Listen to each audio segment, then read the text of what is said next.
تخيل جسمك فيه صندوق غامض محدش يعرف جواه إيه. جوه الصندوق ده ممكن تلاقي أجوبة أو تلاقي خطر مستنيك، بس علشان تفتحه لازم تعدي رحلة اسمها تشخيص السرطان. تحاليل، أشعة، عينة، كل خطوة ممكن تكشف سر أو تنقذ حياة. جاهز تفتح الصندوق؟ بس خليك قوي، لأن مش كل الأسرار لطيفة. إيه ده؟ فهمي، مالك يا فهمي؟ أنا خايف قوي من ساعة ما عمي اتشخص بالسرطان وأنا قلقان، ونفسي أعمل تحليل يقول لي إذا كان عندي أي نوع من السرطان ولا لأ. ممكن تفيدوني يا دكاترة؟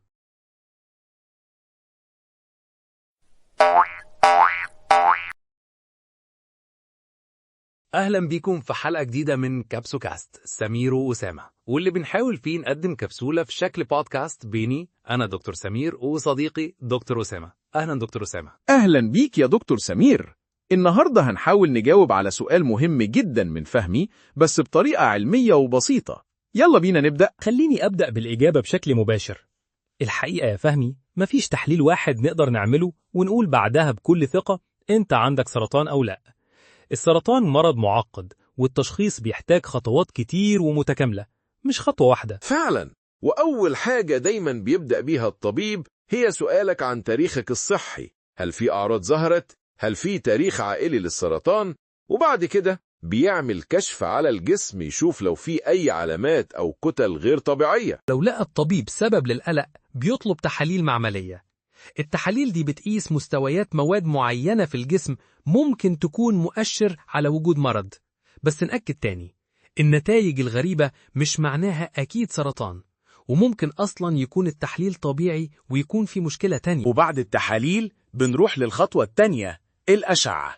الأشعة بتدينا صورة داخلية للجسم. لو فيه ورم أو كتلة، الأشعة ممكن تكشفها وتساعدنا نحدد مكانها وحجمها. بس علشان نتأكد فعلا لازم نروح لأهم خطوة، العينة. ودي لما بنسحب جزء صغير من النسيج المشكوك فيه ونبص عليه تحت الميكروسكوب. العينة دي هي اللي بتقول لنا بوضوح إذا كانت الخلايا سرطانية ولا لأ. نبدأ بأبسط تحليل بيتعمل في أي معمل، تحليل صورة الدم الكاملة أو اللي بنسميه CBC. التحليل ده بيقيس عدد خلايا الدم الحمراء والبيضاء والصفائح. لو عدد كريات الدم البيضاء عالي أو منخفض جدا أو في خلايا غريبة في الشكل، ده ممكن يشاور على وجود سرطان في الدم زي اللوكيميا مثلا. بس لو النتائج طبيعية، ده مش معناه إن مفيش حاجة، ومش كفاية لوحده. وفي كمان تحليل كيمياء الدم، واللي بيقيس حاجات زي الإنزيمات والبروتينات والدهون والمعادن في الدم. ليه ده مهم؟ لأنه بيدينا فكرة عن وظائف الكبد، الكلى، أو حتى العظام.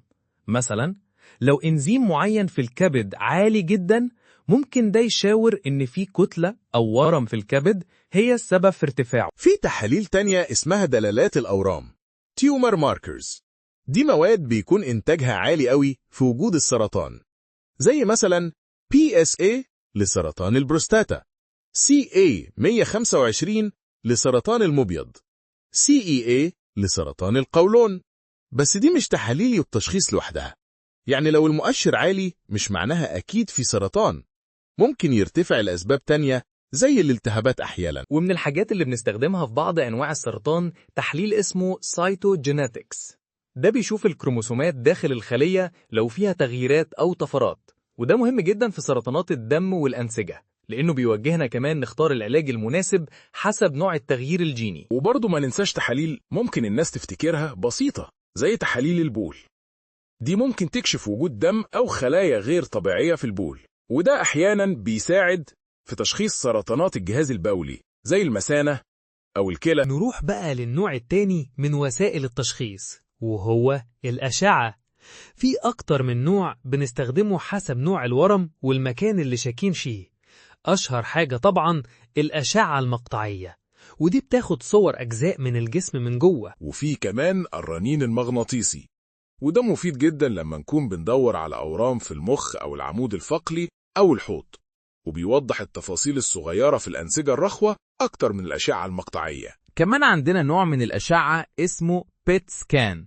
في الفحص ده بيحقنوا كمية صغيرة من مادة جلوكوز مشعة في الجسم، وبعد كده الجهاز بياخد صورة لجسمك ويشوف الجلوكوز ده راح فين. ليه؟ لأن خلايا السرطان بتكون نشيطة جدا، فبتمتص الجلوكوز أكتر من الخلايا العادية، وعلشان كده بتظهر في الصورة أكنها منورة أو أوضح. بالتالي بنقدر نعرف انتشارها فين. كل اللي قلناه مهم، بس لو عايزين نعرف أكيد إذا كان في سرطان لازم نروح لآخر وأدق خطوة، وهي العينة اللي بناخدها من النسيج اللي شاكين فيه ونبعتها للمعمل. من خلالها بنشوف شكل الخلايا إذا كانت سرطانية ولا لا. العينة ممكن تتاخد بأكتر من طريقة. ممكن بإبرة رفيعة نسحب بيها خلية أو سائل من الورم، أو بمنظار زي اللي بيستخدموه في القولون أو المثانة، أو جوه الجراحة لما نحتاج نشيل جزء من الكتلة أو كلها، وهي اللي بتأكد التشخيص بنسبة 100% وبتحدد نوع السرطان ودرجته، وساعات خصائص تانية بتأثر في اختيار العلاج. الخلاصة يا فهمي، مفيش تحليل واحد بيكفي. احنا بنجمع معلومات من كذا حاجة: التاريخ المرضي، التحاليل، الأشعة والعينة، والدكتور بيكون هو الشخص الوحيد اللي يقدر يربط بين كل الحاجات دي ويوصل لتشخيص دقيق. في نهاية الحلقة نرجو إننا نكون قدمنا معلومة مفيدة وجاوبنا على سؤال فهمي. شكرا ليك صديقي أسامة. شكرا صديقي سمير. شكرا على المعلومات المفيدة. أطير أنا بقى.